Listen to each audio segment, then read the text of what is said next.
وہ نیچے آئی, اس نے آ کے وہی الفاظ دہرائے. آپ نے فرمایا یہ بتا جس کے یہاں تو نوکری کرتی ہے ایک رات کے کتنے روپے لیتی ہے؟ اس نے کہا 200 روپے لیتی ہے. آپ نے 200 روپے نکالے اور دے دیے, کہا چل ٹھیک, اس سے کہہ دے میں آ رہا ہوں.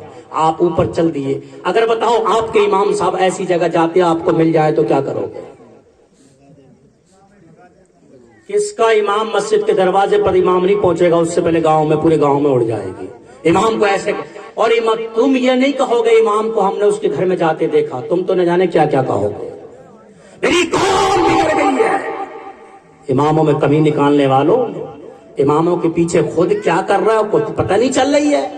اپنے بچے کیا کر رہے ہیں پتہ ہی نہیں چل رہی ہے. امام کے پیچھے لگا ہوا, امام بیٹھ کہاں رہا ہے, امام اٹھ کب رہا ہے, امام سو کب رہا ہے. امام ایک دن ایک آدمی نے مجھے شکایت کی, یار امام صاحب ہمارے سوتے ہی رہتے ہیں. کیا کہہ رہا؟ دن میں سوتے ہی رہتے ہیں. ابے پھر امام کرے کیا؟ دروازے پہ بیٹھ جائے تو امام باہر بیٹھتا ہے, دکان پہ بیٹھ جائے امام دکان پہ بیٹھتا ہے, سو جائے تو امام سوتا رہتا ہے, گھومے تو امام گھومتا رہتا ہے. اگر اس کا گلا دبا دے حجرے میں امام کے جا کے کیا کرے امام؟ اپنے بچے کو نہیں دیکھا, شراب پی کے گھر میں داخل ہو رہا, اپنی بچی کو نہیں دیکھ رہا, کہاں گھومتی پھر رہی ہے. دیکھ رہا تو امام کو دیکھ رہا, امام نکل کب رہا ہے, امام سو کب رہا ہے, امام اٹھ کب رہا ہے. امام صاحب بڑا لمبا لمبا موبائل چلا, ابے تیرے بیٹے 4 لیے پھر رہا تو نہیں دکھ رہا ہے. امام کی جیل میں تجھے موبائل دکھ گیا, امام کے کپڑے دکھے, امام کے جوتی چپل سب کچھ دکھائی دے رہی ہے. اللہ میدان محشر میں یہ نہیں پوچھے گا امام سوتا کب تھا, امام اٹھتا کب تھا, امام بیٹھتا کب تھا, امام کون سا موبائل چلاتا تھا. اللہ پوچھے گا میدان محشر میں, بول جب تیرا بیٹا نماز نہیں پڑھتا تھا تو کیا کرتا تھا, جب بیٹا شراب پی کے گھر میں داخل ہوتا تھا تو کیا کرتا تھا, جب بچی زنا کر رہی تھی تب تو کیا کر رہا تھا, جب گھر میں عیاشی ہو رہی تھی تب تو کیا کر رہا تھا, جب حرام کی دولت تیرے گھر میں آ رہی تھی تب تو کیا کر رہا تھا, جب مکاری تیرے گھر میں آ رہی تھی تب تو کیا کر رہا تھا. کہے گا امام کے پیچھے پیچھے گھوم رہا تھا. امام سوتا کب تھا؟ میں اس چکر میں تھا. نبی کے دیوانوں اپنے گھروں کو سدھارو, کسی اور کے چکر میں مت پڑو. اگر سب لوگ اپنے اپنے بچے, اپنی اپنی بچیاں, اپنے اپنے گھروں کو سدھار لیں گے, خدا کی قسم دنیا سے برائی ختم ہو جائے. ہم دیکھتے کیا ہیں, انہوں نے مفید کیا کر رہے ہیں, پڑوسی کا بیٹا کیا کر رہا ہے, پڑوسی کی بیٹی کیا کر رہی ہے. ابے پڑوسی کے چکر میں کیوں پڑا بھائی, کیوں پڑا ہے؟ سمجھ آ رہی ہے؟ کڑوی لگ رہی ہے, کڑوی لگو, کوئی پرواہ نہیں ہے. جو کہنا ہے وہ کہنا ہے. پڑوسی کے چکر میں کیوں پڑا ہے؟ پڑوسی کا بیٹا گیا کیا, پڑوسی کی بیٹی کے, ارے اللہ اللہ اپنے بیٹے کو دیکھ بھائی, اپنے بیٹے کو دیکھ, تیرا بیٹا کیا کر رہا ہے, اپنی بیٹی کو دیکھ, تیری بیٹی کیا کر رہی ہے. پڑوسی کے چکر میں کیوں پڑا؟ اللہ تجھ سے تھوڑی پوچھے گا اس کی بیٹی اس کا بیٹا کیا کر رہا تھا, تجھ سے تیری بیٹی کے بارے میں پوچھے گا. اگر تو اپنی بیٹی اور اپنے بیٹے کو سدھار کے رکھ لے گا نا, ایسی وہ بھی اپنی بیٹی بیٹے کو سدھارے گا.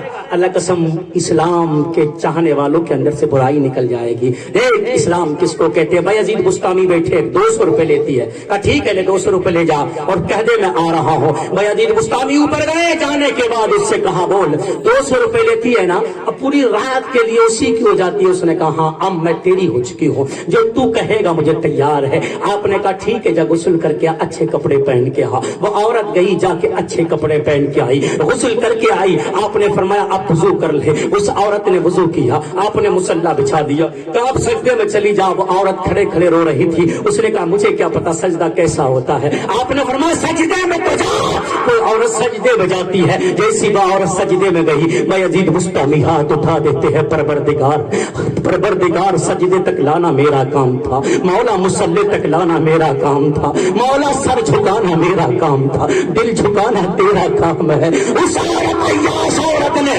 اس زانیہ عورت نے, اس فاحشہ عورت نے جب سر جھکایا تو فاحشہ دی, اور جب سر اٹھاتی ہے تو پریوں کی ماں بن کر سر اٹھا دیا کرتی ہے. نبی کے دیوانوں اور اسلام اس کو کہتے ہیں. نبی کے دیوانوں اسلام کا پیغام یہ ہوتا ہے برائیوں سے بچ جاؤ, پلٹ کے آ جاؤ, برائیوں سے دور ہو جاؤ. نبی کے دیوانوں تم نماز کے قریب تو آؤ, تمہارا زنا نماز چھڑا دے گی, تمہارا ٹٹلو نماز چھڑا دے گی, تمہاری عیاشی نماز چھڑا دے گی, تمہاری مکاری نماز چھڑا دے گی, تمہاری شراب نماز چھڑا دے گی. نبی کے دیوانوں آؤ تو صحیح, پلٹ کے اسلام کس کو کہتے ہیں. تم نے خواجہ محمد میاں کا دامن پکڑا ہے, ارے ان کا نہیں, تم نے غوث اعظم کا دامن پکڑا ہے. تم آؤ تو صحیح نماز کے قریب, تم سر جھکا دو گے, اللہ تمہارے دلوں کو صاف کر دے گا. میرا رب دل صاف کرنے والا ہے. نبی کے دیوانوں ایک غوث اعظم کا لاسٹ بات ہے, اب ہاتھ اٹھا کے بولو سبحان اللہ. مجھے مزہ نہیں ہے, آواز تھوڑی کم آ رہی ہے, آپ زور سے بولو سبحان اللہ. غوث اعظم کا ایک مجمع چل رہا تھا, آپ بیان فرما رہے تھے, ایک آدمی آیا اور آنے کے بعد اس نے کہا حضور میں آپ کا مرید ہونا چاہتا ہوں. غوث اعظم نے فرمایا لے پکڑ لے دامن. اس نے جیسی غوث اعظم نے دامن اس کی طرف کیا تو اس نے ہاتھ کھینچ لیے اور اس نے کہا حضور میری 2 شرطیں ہیں. کیا کہا؟ اونچا بولا, ارے تھوڑا اونچا بولا, ایسا لگ رہا ہے ڈر لگ رہا ہے نا, ڈر لگ رہا ہے. نہیں, ایک چیز ہمیشہ یاد رکھنا, ہم کسی پارٹی کے پیچھے نہیں ہیں, ہم کسی پارٹی کے پیچھے نہیں ہیں. ابھی میں آ رہا تھا تمہارے گاؤں میں, ایک آدمی نے مجھ سے کہا کہ یار جب ہماری سرکار آ جائے گی نا تب دیکھیں گے. ہماری سرکار ہی کون سی ہے, ہماری سرکار تو مدینے سے چلتی ہے نا, چلتی ہے کہ نہیں چلتی ہے. ہم کسی پارٹی کے پیچھے نہیں. ہندوستان میرے راجا کا ہے, ہندوستان میرے کس کا ہے؟ اور خواجہ یاد رہو روحانی سلطنت چلتی ہے. ایک دن شاہ عبد العزیز محدث دہلوی رحمۃ اللہ علیہ کے مرید پڑھ رہے تھے, بیٹھے ہوئے سامنے پڑھ رہے تھے, تو مرید ایک شاگرد نے کہا حضور ابھی دہلی میں نا, دہلی میں چمن نہیں ہے, زیادہ گڑبڑ زیادہ چل رہی ہے, کچھ اچھا معاملہ ماحول نہیں ہے. آپ نے فرمایا جو دہلی کا بادشاہ ہے نا وہ بڑا نرم مزاج ہے, بڑا نرم مزاج. آپ نے فرمایا حضور وہ کہاں ملے گا؟ کہا قطب روڈ پہ تربوز بیچ رہا ہے. کیا؟ قطب روڈ پہ تربوز بیچ رہا ہے. وہ شاگرد گیا, جانے کے بعد اس نے دیکھا ہاں وہ حضرت تربوز کیسے دیے ہیں؟ آپ نے کہا 5 روپے کا ایک ہے. کہا کھا کے دیکھوں؟ کہا ایک پھوڑا کھایا, ارے یہ تو میٹھا نہیں ہے, پھینک دیا. دوسرا پھوڑا, تیسرا پھوڑا, کئی 20 تربوز بگاڑے اور کہا اچھے نہیں ہے, چھوڑ کے چلا گیا. آپ بولے کوئی بات نہیں, کہیں اور سے لے لے. اب چلا گیا. کچھ دنوں کے بعد دہلی کا نظام بڑا سخت ہو گیا, ایک دم چاروں طرف سے چمن سی چھا گئی. آپ کے مرید نے اسی نے پوچھا حضرت اب تو بڑی اچھی چمن ہو گئی دہلی میں. آپ نے فرمایا بادشاہ بدل گیا, اب بہت سخت بادشاہ ہے.